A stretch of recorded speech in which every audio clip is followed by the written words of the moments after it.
واقعی کربلا کے بعد تمام زندگی کی گزاری کا ذکر ہے. نہیں ایسا نہیں ہے.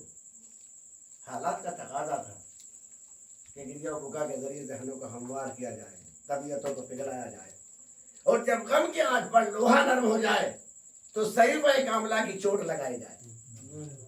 گریا مقصد زندگی نہیں تھا, تمہید تبلیغ تھا. جس طرح مرسل اعظم نے 40 سالہ سکوت سے قوم کے ذہن کو ہموار کیا تھا اور پھر معرفت کے سبق سکھائے تھے, اسی طرح امام زہر اللہ مدینہ علیہ السلام کا دور تھا. اور اس کا اندازہ اس وقت ہوا کہ جب قید شام سے رہائی ہوئی تو ثانیہ زہرا نے 7 دن تک بھائی کا مقصود. ثانیہ زہرا کربلا یا مدینے جا کر بھی ماتم کر سکتی تھی, لیکن چاہتی تھی کہ سب ماتم شام میں بچھے تاکہ جب یہاں کی عورتیں آئے تو ہم ان سے روتا دے غم بیان کریں. یہی طریقہ امام سید سجاد کا تھا کہ پہلے گریا و بکا کے ذریعے سے لوگوں کو اکٹھا کرتے تھے, جمع کرتے تھے, اور جب لوگ جمع ہو جاتے تھے تو اسلام کے حقائق نشر کر دیا. تاریخ امامت میں یہ امام سجاد کا انوکھا کمال ہے کہ آپ نے ایسے حضور مصائب میں بھی تبلیغ کا انوکھا راستہ نکال لیا. کیا دوست و دوست دشمن بھی یہ پہچاننے کے لیے تیار ہے کہ گریا و بکا کے خلاف آواز, یہ بدعت و حرام کے نعرے. دلیل اس بات کی کہ دوست پہچانتا ہو نہ پہچانتا ہو مگر دشمن ضرور پہچانتا ہے اور اس سلسلے کو روکنا چاہیے. لیکن وہ سلسلہ کیا رکے گا کہ جس میں عابد بیمار کے 35 سالہ, جس میں زینب الکبریٰ کا گریہ شامل ہو, جس میں فاطمہ زہرا کے فریاد, حکومت مٹ گئی غم حسین نہ مٹ گئی, سلطنت فنا ہو گئی لوگ عذابنا نہ سکا. کیوں یہ قدرت کا انتظام, فاطمہ زہرا کی فریاد ہے, قدرت کا انتظام, عابد بیمار کا جہاد ہے, حکم خور شام کا بازار. ارے دنیا سے پہلے محمد کا رونا بھی برداشت نہیں ہو سکا. کربلا سے شام تک تازیانوں پر تازیانے مارے گئے کہ کوئی عزیزوں کے غم میں نہ رو سکے. آپ سوچ سکتے ہیں سکینہ باپ کے لاشے پہ لیٹی ہوئی, شمر تماچے لگا رہا, عابد بیمار کی آنکھوں میں آنسو ہیں, اشکیانوں کے نیزہ چبھ رہے ہیں, شہزادیاں رونا چاہتی ہیں, سامنے وارثوں کے سر لا کے رکھ دیے جاتے ہیں. عزاداروں جس پر یہ مسائل گزرے ہوں کہ ایک دوپہر میں لاشوں پر لاشیں, جنازوں پر جنازے, عصر ہوتے ہوتے باپ کا سر نو کے نیزہ پر, تھوڑی دیر میں باپ کے لاشے پر, ادھر کے سوار ادھر, ادھر کے سوار ادھر. عزاداروں جس کی نظر میں ایسے مسائل ہوں, بتائیے اس کا گریہ کیا تھم سکتا ہے؟ ارے یہی تو وجہ ہے کہ جب کسی نے میرے امام سے کہا مولا کب تک روئیے گا, فرمایا بھائی تم نے انصاف نہیں کیا. یعقوب سے یوسف جدا ہو گیا تھا تو اتنا روئے تھے, آگے سفید ہو گئی تھی, مگر میرے تو اتنے یوسف ایک دو پہر میں ذبح کر دیے گئے. عرض کی مولا یعقوب کے لیے نیا حصہ تھا, شہادت آپ کی میراث ہے. فرمایا بھائی شہادت میراث ہے تو کیا یہ بھی میراث ہے کہ ماں بہنوں کے ماں بہنیں برہنہ سر ہوں, کوفہ و شام کا بازار ہو, میں انہیں لے کر دیار بدیار پھر آ جاؤں. ہائے کوفہ و شام کا بازار, علی کی بیٹیاں ظالموں کا ظلم.